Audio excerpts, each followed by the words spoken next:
Hello दोस्तों, मेरे channel का नाम है सनातन कुलदीप। और ये जो है अष्टवक्र गीता का चैप्टर 1 का पार्ट 2 है।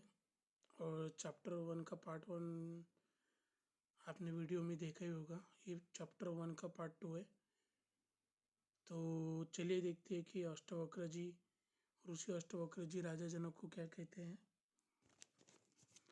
तो ऋषि अष्टवक्र जी कहते हैं, मैं करता हूँ। यह अहम भाव अहंकार रूपी महाकाल सर्प का विष मुक्त के शरीर में प्रवेश कर लेता है। अष्टवक्र जी कह रहे हैं राजा जनक को, मैं करता हूँ, यह अहंकार का भाव है। ये जो है मनुष्य के अंदर विष के समान घुस जाता है, प्रवेश कर लेता है शरीर में। हमको फिर क्या समझना है? अष्टवक्र जी कहते हैं, मैं करता या भोगता नहीं हूँ। मैं करता या भोगता नहीं हूँ। मैं इसी विश्वास को अमृत पीकर ही मनुष्य सुखी हो सकता है। यहाँ पे अष्टवक्र जी कहते हैं कि मैं करता भी नहीं हूँ और मैं भोगता भी नहीं हूँ, क्योंकि ये जो सारा जो है ये शरीर के साथ जुड़ा हुआ है। आत्मा तो इससे निर्लेप है। कराने वाला कोई और है, करता मैं नहीं हूँ, भोगता भी मैं नहीं हूँ। आत्मा कोई भोगता नहीं है, ये शरीर भोगता है। तो आत्मा इनसे निर्लेप है। तो ऋषि अष्टवक्र जी कहते हैं, इससे इंसान सुखी हो सकता है। आप भी इस पर श्रद्धा रखकर सुखी जीवन बिता सकते हैं। अगर यही इंसान को अगर सच का पता चल जाए तो इंसान सुखी हो सकता है कि मैं करता नहीं हूँ, यह अहंकार का भाव है।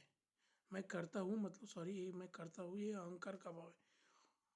तो आगे चल के अष्टवक्र जी कहते हैं, अष्टवक्र जी स्पष्ट करते हैं कि विशुद्ध ज्ञान स्वरूप इस दिव्य विश्वास और ज्ञान की पवित्र अग्नि की तीव्र ज्वाला में देह भाव का अज्ञान स्वयं ही भस्म हो जाएगा और तत्वता प्रकाशित चेतना से परम सुख की प्राप्ति स्वयं हो जाएगी। यहाँ पे अष्टवक्र जी स्पष्ट बोलते हैं कि जो मैं तुम्हें ज्ञान दे रहा हूँ, विशुद्ध ज्ञान स्वरूप, इस ज्ञान को अगर तुम दिव्य विश्वास के साथ और ज्ञान की पवित्र अग्नि के तीव्र ज्वाला में, ये जो देह भाव है, देह भाव मतलब बॉडी कॉन्शियसनेस, तो ये जो है ये अज्ञान समाप्त हो जाएगा तुम्हारा। अगर मैं जो ज्ञान दे रहा हूँ उसको अगर तुम दृढ़ विश्वास के साथ, समर्पण भावना के साथ इसे आत्मसात कर लेते हो या अपने अंदर धारण कर लेते हो, तो ये अज्ञान तुम्हारा तीव्र ज्वाला जैसा भस्म हो जाएगा। जो देह भाव है तुम्हारा, तो जो तुम्हारी चैतन्य आत्मा है वो प्रकाशित हो जाएगी, तुम्हें सुख की भी अनुभूति होगी। तो आगे चल के अष्टवक्र जी कहते हैं, जिस प्रकाश अज्ञानवश रस्सी में सर्प की प्रतीत होने से भय की उत्पत्ति होती है और सच्चाई जान लेने के बाद अज्ञान जनित भय की स्वयं निवृत्ति हो जाती है, उसी प्रकार जगत की असत्यता जान लेने पर भी सभी दुख स्वयं दूर हो जाते हैं। राजन, आप भी सत्य का बोध करके आनंद परमानंद की प्राप्ति कीजिए। यहाँ पे ऋषि अष्टवक्र जी राजा जनक से कहते हैं कि जिस प्रकार हम एग्जाम्पल दिया अष्टवक्र जी ने कि हम जो लोग जिसे हम सर्प कह रहे हैं, हम दूर से देख रहे हैं तो वो सर्प दिख रहा है, तो उसके पास जाकर पता चलता है कि वो रस्सी है, ना कि सर्प है, एक रस्सी है।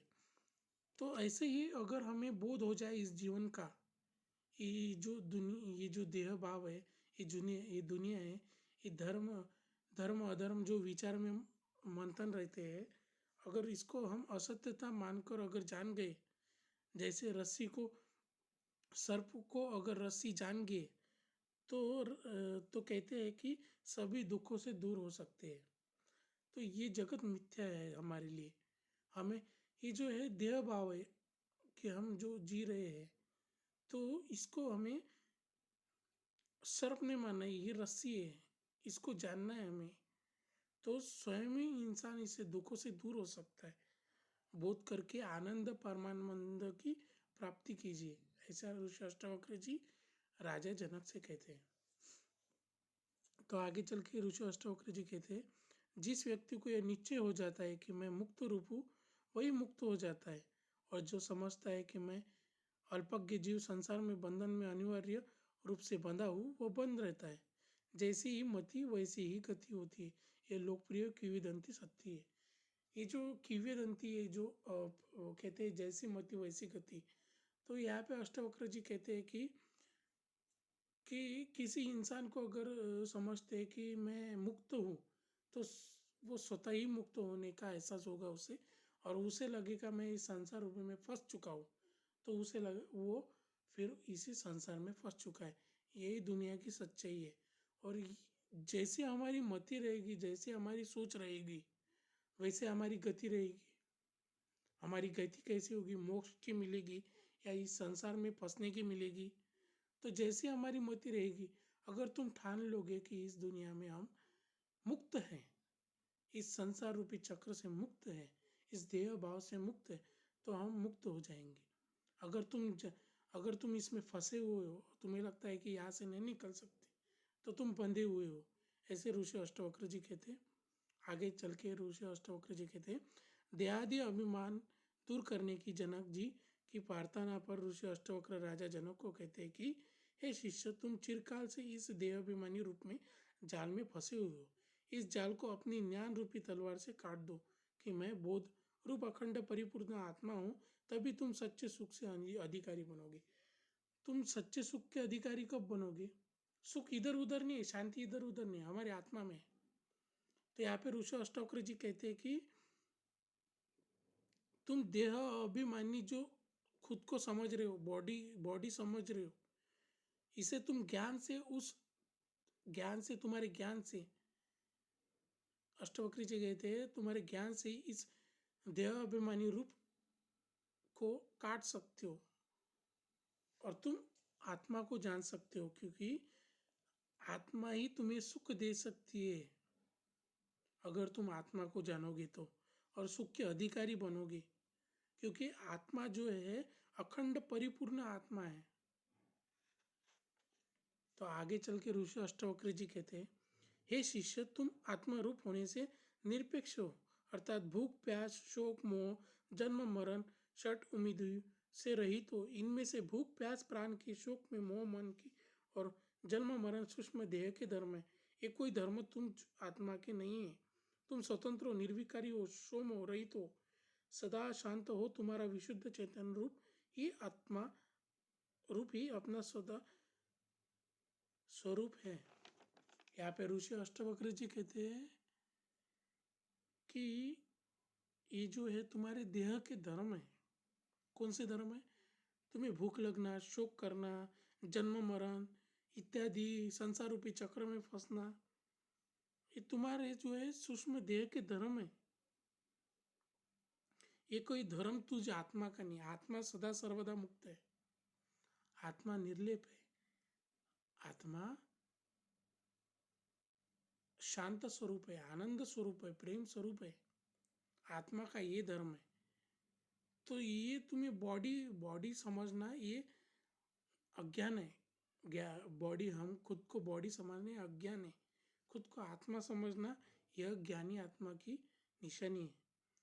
तो तुम आत्मा क्या हो? निर्विकारी हो, स्वतंत्र हो, शोम रहित हो, सदा शांत हो। तुम्हारा आत्मा का धर्म क्या है? शांत है। विशुद्ध चैतन्य रूप ही सदा स्वरूप है। तुम्हारी आत्मा विशुद्ध चैतन्य है, निर्विकारी है, शांत है, और इसी आत्मा से तुम सदा सुख पा सकते हो। तो ऋषि अष्टावक्र जी ने बहुत सुंदर ज्ञान दिया राजा जनक को, और उनकी जो जिज्ञासा थी वो उनको भी बहुत अच्छा ज्ञान दिया है, जो कि इस दुनिया में हमारे लिए भी अच्छा ज्ञान है कि खुद को आत्मा समझना चाहिए, ना कि देह। देह के सारी देह के सारे धर्म को छोड़ देना है, जो भी हमें समझते हैं इस दुनिया में। जैसे हम किसी रस्सी को सर्प मान रहे, इस जगत की सच्चाई उतनी है कि हम इस जगत को सर्प मान रहे हैं, बल्कि ये रस्सी है। तो यही समझने के लिए ऋषि अष्टावक्र जी ने ज्ञान दिया, और ये बहुत सुंदर ज्ञान है। तो इसका पार्ट 2 आगे अभी होगा, तो ये पार्ट 3 भी आएगा। और चैप्टर 1 में ही आएगा क्योंकि चैप्टर 1 बहुत बड़ा है। तो आज के लिए इतना ही, धन्यवाद।